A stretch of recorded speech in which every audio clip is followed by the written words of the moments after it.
mượn chỗ nó quay video không? Vừa lên.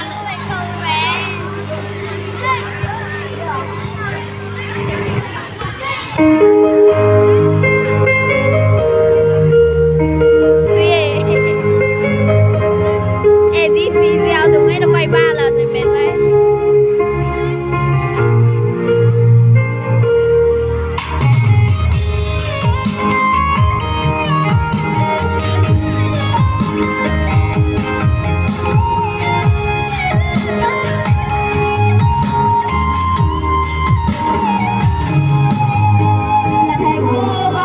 Đi trong tim mãi khắc ghi vào cuộc yêu cô này dù 25 năm đi con còn thơ dại là thầy cô đã